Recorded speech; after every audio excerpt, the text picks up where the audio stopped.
Dan dikabarkan juga ijazah dari Jokowi ini menunjukkan error atau tidak sesuai.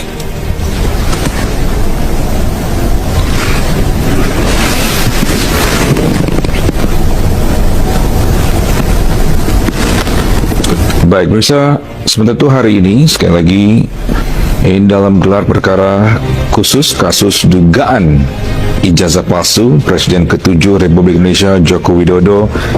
Ini ada jelas. Yang lebih jelas bisa di center. Ya, sama 100. Warnanya 500. Salah sama 100 ya. Warnanya beda ya. Nilainya berapa itu? 100 Pak. Kalau yang Sama-sama 100. sama-sama 100 warnanya itu 1.500. Itu nggak akan membuktikan ijazahnya asli atau palsu kok. Itu hanya syahwat aja yang mau mengejar kami untuk kami itu ditersangkakan dengan kasus pencemaran nama baik atau fitnah. Itu aja, nggak akan membuktikan ijazah. Makanya ijazah itu harus dibuktikan di tempat lain. Contohnya kemarin juga udah ada sidang baru kemarin di Solo, ya, yang kemudian digugat. Ini gugatan baru lagi ya, Mas? Gugatan baru lagi, nanti akan banyak gugatan dan ini makin menunjukkan ketidakpercayaan terhadap ijazah yang memang palsu itu, ya 99,9 palsu itu makin banyak dan itulah memang sudah keniscayaan masyarakat. Ya, pertama saya ingin mengucapkan kata-kata merdeka. Bahwa pada hari ini sebagaimana yang dijanjikan oleh Bapak Jokowi, beliau akan menunjukkan ketika ada undangan pengadilan dan pengadilan sudah mengundang untuk hadir. Ada berita yang sangat menggembirakan bagi kami. Yang pertama, yang seperti yang disampaikan tadi oleh tim kuasa hukumnya yang diketuai Pak JB Irfan, mengatakan hanya satu bukti. Satu bukti itu saya berikan, saya tekankan adalah kopi dari file scan. Jadi bukan kopi dari kopi, tapi kopi dari file scan laporan polisi kepada 9 terlapor, ya. Nah, itu yang pertama.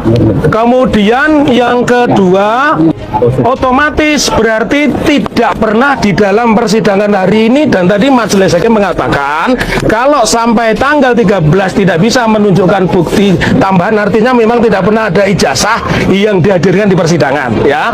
Kemudian yang kedua, UGM selaku tergugat 2, tergugat 3 yang notabene adalah tempat di mana Bapak Joko Widodo berkuliah dan sudah berulang-ulang dinyatakan oleh Bu Rektor, oleh Wakil Rektor, ya, bahwa beliau alumni UGM, itu pun hanya menunjukkan kopi dari persidangan. Jadi tidak ada kopi ijazah pun tidak ada.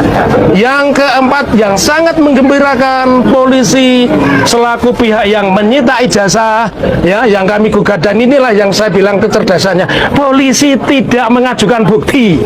Nah, artinya sampai hari ini sidang itu tidak akan pernah ada yang namanya ijazah Pak Jokowi, dan makin menguatkan kepada kami memang ijazah itu tidak ada.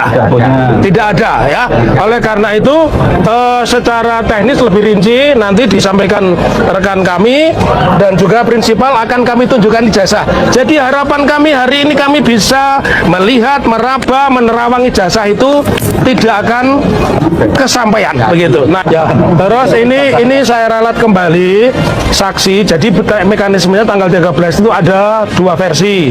Dari pihak tergugat diberikan kesempatan untuk menunjukkan ijazah. Kemudian dari kami diberikan kesempatan menghadirkan saksi, dan saksinya kami ralat. Yang pertama adalah Pak Rujito yang memegang ijazah asli UGM Fakultas Kehutanan 1985. Jadi kami ralat, bukan Pak Insinyur KPH Bagas. Kemudian yang kedua adalah Komjen Purnawirawan Ugrosino. Jadi 2 itu sesuai permintaan, dan kami sangat bersyukur luar biasa. Permintaan saya yang terakhir dari kami selaku ketua tim, nanti disambung rekan-rekan yang lain. Dengan persidangan ini saya berharap perkara terhadap Profesor Dr. Tifa Salpadila dihentikan. Karena pengadilan perdata sebagaimana yang dimaksudkan oleh mantan Ketua Komisi Mahkamah Konstitusi Profesor Mahfud tidak pernah ada di sini. Kemudian yang kedua yang disampaikan oleh Ketua Mahkamah Konstitusi yang pertama ya, bahwa itu juga tidak pernah ada, karenanya tidak ada pidana. Bagaimana mungkin kalau perdatanya saja tidak pernah ada pembuktian, pembantahan?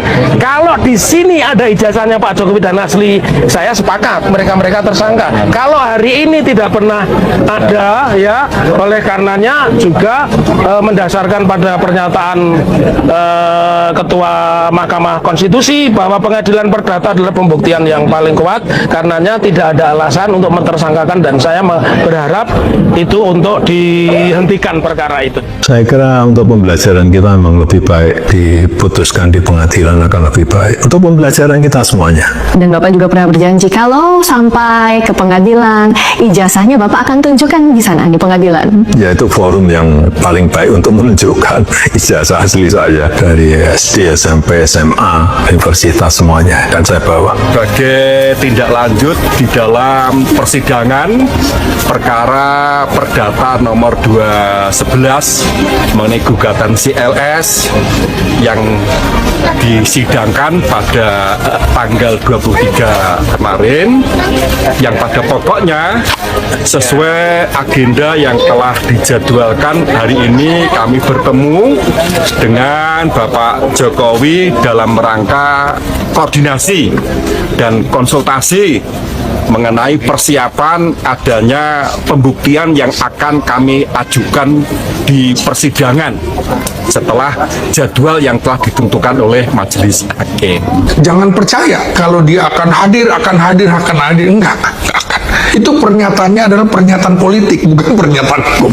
Yang menjadi persoalan, dia lebih memilih panggung politik untuk menempatkan posisinya ketimbang hadir di panggung hukum yang berpotensi menguras legitimasinya. Kan ketika menghadapi pertanyaan jaksa, pertanyaan hakim, pertanyaan pengacara, orang akan membaca kualitas orang ini nantinya. Itu dia hindari. Karena itu dia nggak pernah berani kan wawancara model-model seperti ini. Kalau belum disetting seperti ini kan, saya hanya diberitahu temanya soal ini. Tapi kalau ini detail, bahkan ada prom yang tinggal dia baca. Tapi kalau di pengadilan kan nggak bisa seperti itu. Jadi betul-betul dia menghindari proses hukum. Ada arti konspiratif di sini. Dia sedang memperhatikan kalkulasi komunikasi politik. Karena itu Jokowi akan memaksimalkan panggung politik yang cenderung menguntungkan dia dan juga meminimalkan eksposur dari sisi hukum, karena ini arena yang tidak terkendali. Lihatlah di TV-TV bagaimana kemudian dalam tanda petik pendukung-pendukungnya tidak masuk ke dalam substansi tapi menyerang personal orang. Makanya betul-betul dia hindari. Ijazah harus dikejar, karena penersangkaan saya sampai nanti persidangan saya itu nggak akan membuktikan ijazahnya asli atau palsu. Itu hanya syahwat aja yang mau mengejar kami untuk kami itu ditersangkakan dengan kasus pencemaran nama baik atau fitnah. Itu aja, nggak akan membuktikan ijazah. Makanya ijazah itu harus dibuktikan di tempat lain. Contohnya kemarin juga udah ada sidang baru kemarin di Solo, ya, yang kemudian digugat oleh Mas Sigit. Gugatan baru lagi ya, Mas? Gugatan baru lagi, nanti akan banyak gugatan, dan ini makin menunjukkan ketidakpercayaan terhadap ijazah yang memang palsu itu, ya 99,9% itu makin banyak, dan itulah memang sudah keniscayaan masyarakat. Hakim beri perintah tegas, saya mau ijazah, bukan fotokopi. Saya hakim tak mau disogok muang. Yang saya cari cuma satu, kejujuran. Selamat bertemu kembali seluruh pendengar setia kami di seluruh pelosok Nusantara. Dimanapun Anda berada, ingat selalu satu nama, Menyala News. Suara yang tidak pernah kuasa, tidak pernah diam di hadapan, dan selalu menyampaikan fakta apa selengkap-lengkapnya. Saudara sekalian, hari ini kembali mencatat lembaran emas keadilan Indonesia. Terjadi momen yang seluruh orang yang hadir tertegun, terharu dan merasa bangga. Buah perjas dan lantang oleh olah-olah menjadi suara seluruh rakyat Indonesia. Saat itu, pengacara hukum dari pihak Joko Widodo berusaha menyerahkan berkas, kertas-kertas, dan salinan dokumen, berharap itu sudah cukup untuk memuaskan pengacara. Mereka berpikir Seperti di masa-masa lalu, cukup tunjukkan salinan, berikan tanda tangan, lalu semua dianggap sah dan beres. Tapi mereka salah. Zaman hukum sudah berjalan lurus. Tanpa ragu, tanpa takut, dan tanpa memberi celah sedikit pun, tim berdiri tegak, natap tajam ke dan dengan suara yang menggema ke seluruh ruang. Hentikan! Yang saya minta, saya tidak mau fotokopi, saya tidak mau salinan, saya tidak mau tiruan. Yang saya butuhkan hanya satu, ijazah asli. Dokumen yang keluar langsung dari kantor Universitas Gadjah. Dokumen yang ditandatangani oleh pejabat yang berwenang. Dokumen yang asli, bukan yang dibuat, bukan yang dipalsukan. Dan kemudian dengan nada yang lebih tegas dan menyentuh hati, hakim menambahkan kalimat menjadi pembicaraan seluruh rakyat Indonesia. Ingat baik-baik, saya ini hakim, saya penjara yang ditugaskan untuk menegakkan kebenaran dan hukum. Saya tidak mau disogok, saya tidak mau makan uang haram dari siapapun, walau itu dari orang sebesar apapun jabatannya. Uang haram tidak akan membutakan mata saya. Uang haram pernah mengubah saya. Yang saya ingin satu saja, kejujuran itu harga diri, kejujuran itu darah ini. Jika kalian menunjukkan ijazah aslinya, arti kalian sendiri mengakui dokumen itu tidak ada, dokumen itu palsu, dan semua yang dilakukan selama ini adalah kebohongan besar. Suasana ruang sidang langsung hening sejenak, lalu dengan tepuk tangan yang meriah, banyak yang sampai meneteskan air mata. Akhirnya, di negeri ini lahir penegak hukum yang berani, tidak bisa dan yang hanya memiliki kebenaran. Bagaimana ilmu bersejarah ini? Saja yang terjadi sebelum dan sesudah pernyataan keras hakim itu, reaksi pihak lawan dan reaksi seluruh rakyat Indonesia. Apa makna besar di balik kalimat mau disogok makan?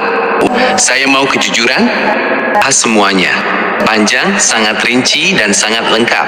Tidak ada yang disembunyikan. Selama 18 menit ke depan ini hanya di news. 3 jam 7:20. Kronologi lengkap, momen ketika kebenaran ditegakkan. Saudara pendengar sekalian, mari kita ikuti detik demi detik bagaimana peristiwa besar ini berlangsung di dalam ruang sidang. Kami mendapatkan laporan langsung dari saksi mata yang hadir dan dari tim liputan kami yang ada di lokasi. Sidang berjalan lancar pada awalnya. Majelis hakim telah memeriksa seluruh bukti, mendengar keterangan saksi, mendengar penjelasan para ahli, dan mempelajari seluruh dokumen yang diajukan. Dari semua pemeriksaan itu, hakim menemukan satu hal yang sangat jelas. Semua bukti yang diserahkan pihak Joko Widodo, semuanya berupa salinan, semuanya berupa fotokopi, semuanya berupa data digital, dan tidak ada satupun dokumen asli yang bisa diperlihatkan. Hakim sudah menanyakan hal ini berkali-kali dalam sidang-sidang sebelumnya. Hakim sudah meminta dengan sopan, tolong serahkan dokumen aslinya, supaya kami bisa memeriksa secara langsung keaslian tanda tangan, keaslian cap stempel, dan seluruh spesifikasi dokumennya. Tapi apa jawaban mereka? Selalu selalu ada alasan. Dari dokumennya belum dibawa, dokumennya sedang diurus di universitas, dokumen di tempat aman. Saling konyol, dokumen asli rusak, jadi yang ada cuma salinannya saja. Mereka dengan begitu, mereka menunda, terus memutarbalikan, dan terus berharap hukum pada mereka. Mereka juga berusaha menginginkan trik lama. Kami melaporkan di luar sidang, mereka mendekati pihak tertentu, berusaha menawarkan keuntungan, berusaha memberi janji manis, dan berusaha mengirimkan tawaran materi yang nilainya sangat besar, dengan harapan agar hakim bisa lunak, bisa menerima salinan dan bisa memutuskan bahwa sah meski tidak ada aslinya. Mereka berpikir masa lalu semua bisa dibeli dengan. Mereka berpikir ada harga untuk setiap orang. Berpikir uang bisa membeli segalanya, termasuk keadilan dan hukum. Tapi hari ini mereka terbukti besar. Di dalam sidang hari ini, setelah mendengar alasan-alasan yang sama dan berulang-ulang, setelah melihat lagi hanya menyerahkan fotokopi, ketua majelis hakim akhirnya tidak bisa menahan. Beliau berdiri tegak, meletakkan pena di atas meja, tajam ke arah meja pembela dan melontarkan pernyataan yang kini mengguncang seluruh negeri. Pertama, beliau tegaskan soal dokumen. Saya sudah katakan dan lagi hari ini, hukum dan peraturan sangat jelas tertulis hitam di atas putih untuk membuktikan keaslian dokumen resmi. Terlebih lagi, syarat untuk memegang jabatan tertinggi di ini yang diperlukan adalah dokumen asli. Foto, salinan, data di komputer, itu semua tidak cukup untuk membuktikan keaslian. Itu semua bisa dipalsukan, bisa dimanipulasi. Saya tidak tahu alasan apapun. Kalau itu benar-benar ada, kalau dokumen itu benar-benar asli, kenapa sampai hari ini tidak diperlihatkan? Kenapa cuma bisa tunjukkan fotonya saja? Ini pertanyaan sederhana dan jawabannya cuma ada dua. Entah dokumennya tidak, atau sehingga takut diperlihatkan. Kemudian dia bicara soal usaha suap dan tawaran yang datang dari pihak. Katakan di sini depan semua orang supaya tidak ada yang salah paham lagi. Ada orang yang datang ke saya, ada orang yang berusaha mendekati saya dengan membawa janji, dengan membawa uang, dengan membawa hadiah, dengan membawa segala macam. Mereka bilang, tolong terima saja salinannya, nanti Bapak dapat keuntungan besar. Tapi saya jawab mereka dengan dan saya katakan di sini untuk semua orang dengar, saya tidak mau. Saya hakim, saya pejabat negara. Saya berjanji di hadapan Tuhan dan negara untuk menjalankan tugas ini dengan jujur. Saya tidak mau makan uang haram, uang yang didapat dari membeli kebenaran, uang yang didapat dari menutupi kejahatan. Itu adalah uang haram yang tidak akan pernah saya terima walau sejuta miliar rupiah jumlahnya. Saya tidak takut ancaman, saya tidak tergoda tawaran, saya tidak gentar kuasa. Yang saya cari, yang saya tuju, dan yang saya tegakkan di ruang sidang ini cuma satu saja, kejujuran. Kalau kalian jujur, katakan saja terus terang. Dokumennya tidak ada, dokumennya kami buat, mungkin kami bisa pertimbangkan. Tapi kalian terus berbohong, terus beralasan, terus berusaha menutupi, itu yang membuat kesalahan kalian makin besar dan makin berat di mata hukum. Setelah mendengar pernyataan sekuat dan setegas itu, wajah kuasa hukum dan pembela Joko Widodo langsung berubah pucat. Mereka terdiam, tidak bisa berkata apa-apa lagi. Semua trik mereka, semua rencana mereka, semua harapan mereka untuk membeli keadilan hancur seketika di hadapan ketegasan hakim yang memegang teguh prinsip kejujuran. Ini adalah momen kemenangan terbesar bagi seluruh rakyat Indonesia. Akhirnya hukum berjalan sebagaimana mestinya. Akhirnya ada penegak hukum yang tidak bisa dibeli, tidak bisa dipengaruhi, dan hanya memihak pada kebenaran. Hanya di Menyala News, Anda bisa mendengar cerita lengkap dan detail seperti ini. Jam 7:20, pukul 11. Makna kalimat, saya tak mau disogok makan uang haram, saya mau kejujuran. Saudara pendengar sekalian, kalimat yang dilontarkan hakim itu, saya tak mau disogok makan uang haram, saya mau kejujuran, bukan sekedar ucapan biasa. Kalimat ini memiliki makna yang sangat dalam, sangat mulia, dan menjadi cermin bagi seluruh bangsa kita. Di negeri ini selama bertahun-tahun, banyak orang berpikir bahwa segalanya bisa dibeli dengan uang.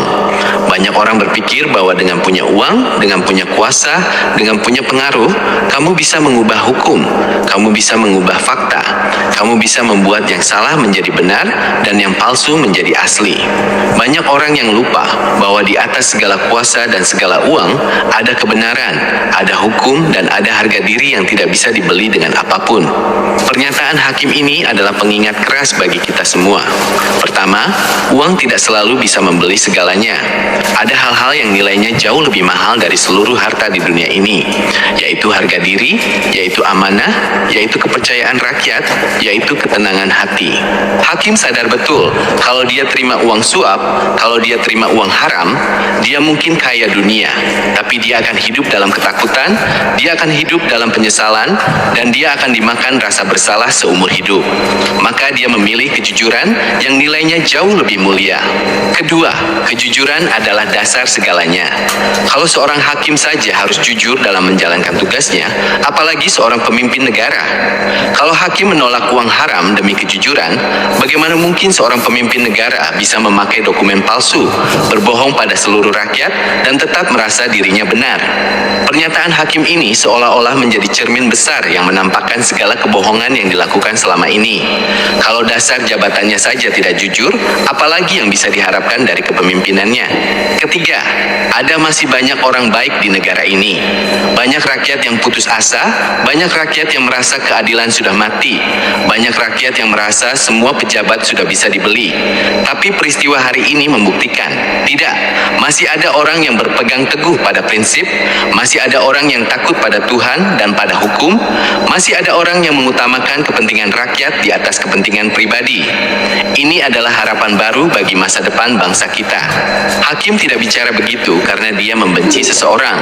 Dia tidak bicara begitu karena dia punya kepentingan politik. Dia bicara begitu karena dia menjalankan tugasnya dengan benar. Dia bicara begitu karena dia berdiri di atas landasan kebenaran yang tidak bisa digoyahkan oleh apapun. Dan pesan yang disampaikan hakim ini juga ditujukan pada semua pihak yang masih berusaha memutarbalikkan fakta, yang masih berusaha menyembunyikan kejahatan, yang masih berusaha membeli orang untuk membenarkan kesalahan mereka.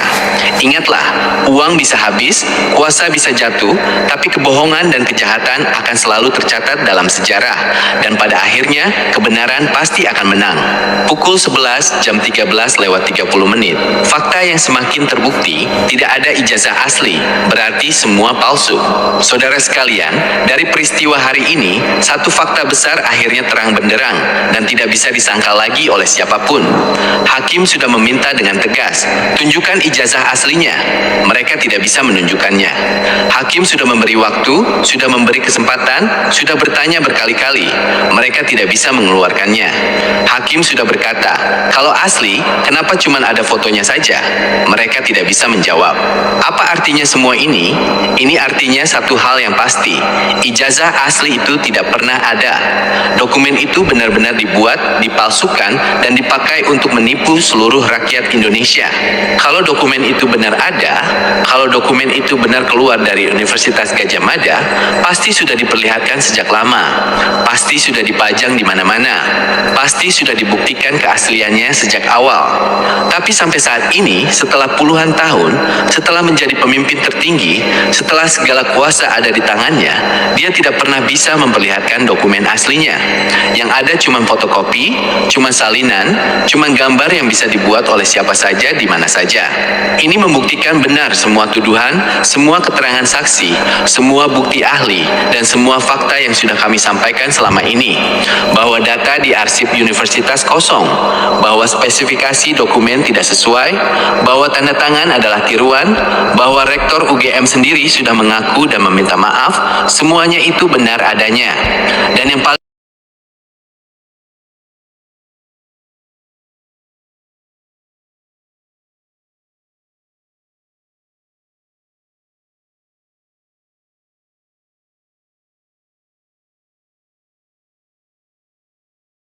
Ya, para sobat politik, selamat datang kembali di saluran kita yang selalu siap membahas isu-isu paling panas dan krusial di tanah air. Kali ini kita disuguhkan dengan kelanjutan drama persidangan yang sangat mengejutkan terkait dugaan kasus ijazah palsu milik Presiden ke-7 Republik Indonesia, Joko Widodo. Isu ini kembali memuncak setelah dalam proses persidangan terbaru, pihak kuasa hukum tergugat dinilai gagal total dalam menghadirkan dokumen fisik asli yang selama ini menjadi inti dari perdebatan publik. Dalam jalannya persidangan, suasana dilaporkan sempat memanas ketika majelis hakim menunjukkan ketegasan yang luar biasa menghadapi argumen-argumen hukum dari pihak pembela yang hanya terus-menerus menyodorkan dokumen berupa salinan, hasil cetak pemindaian digital, hingga kertas fotokopi. Ketegasan hakim dalam ruang sidang ini menjadi sorotan utama karena beliau secara lantang menolak segala bentuk alasan yang bertele-tele dari pihak tergugat dan menegaskan bahwa hukum perdata membutuhkan pembuktian yang konkret. Hitam di atas putih berupa dokumen fisik asli yang diterbitkan langsung oleh Universitas Gadjah Mada, bukan sekedar lembaran fotokopi yang keasliannya sangat rentan dimanipulasi atau dipalsukan. Hakim bahkan mengeluarkan pernyataan yang sangat berani dan mengguncang publik dengan menegaskan bahwa dirinya adalah penegak hukum yang tidak akan pernah bisa disogok atau diintervensi oleh kekuasaan sebesar apapun, karena yang dicari dalam persidangan ini hanyalah sebuah kejujuran material. kegagalan pihak Jokowi beserta Universitas Gadjah Mada selaku tergugat dalam membawa ijazah asli tersebut hingga batas waktu yang ditentukan semakin memperkuat keyakinan di tengah masyarakat dan tim hukum penggugat bahwa ijazah yang diperdebatkan itu memang kemungkinan besar bermasalah secara hukum atau bahkan tidak pernah ada. Banyak pengamat bernilai bahwa sikap menghindari dari persidangan fisik dan keenggangan menunjukkan dokumen asli ini merupakan bagian dari strategi kalkulasi komunikasi politik untuk menghindari panggung hukum yang tidak terkendali, di mana legitimasi seorang tokoh bisa runtuh seketika jika harus menghadapi pertanyaan-pertanyaan tajam dari jaksa maupun hakim dari bawah sumpah. Di sisi lain, para aktivis dan kuasa hukum penggugat menuntut agar proses hukum pidana pencemaran nama baik yang dituduhkan kepada pihak yang mengkritisi ijazah ini segera dihentikan, mengingat fakta persidangan perdata saat ini justru menunjukkan bahwa klaim tentang keaslian ijazah tersebut belum bisa dibuktikan sama sekali di hadapan hukum. Demikian ulasan mendalam kita pada kesempatan kali ini mengenai dinamika persidangan ijazah yang sedang bergulir sangat kencang dan menjadi ujian berat bagi integritas hukum di Indonesia. Saya sebagai konten kreator ingin mengajak sobat politik sekalian untuk tidak tinggal diam dan mari kita terus mengawal bersama kemana arah persidangan ini akan bermuara demi penegakan keadilan yang transparan di negeri ini. Jangan lupa untuk memberikan opini cerdas serta tanggapan terbaik kalian di kolom komentar di bawah agar kita bisa saling bertukar pikiran demi kemajuan bangsa. Terima kasih banyak atas perhatian sobat politik semuanya yang sudah menyaksikan tayangan ini. Sampai jumpa lagi di pembahasan video berikutnya. Tetap kritis dan mari kita jaga keutuhan NKRI.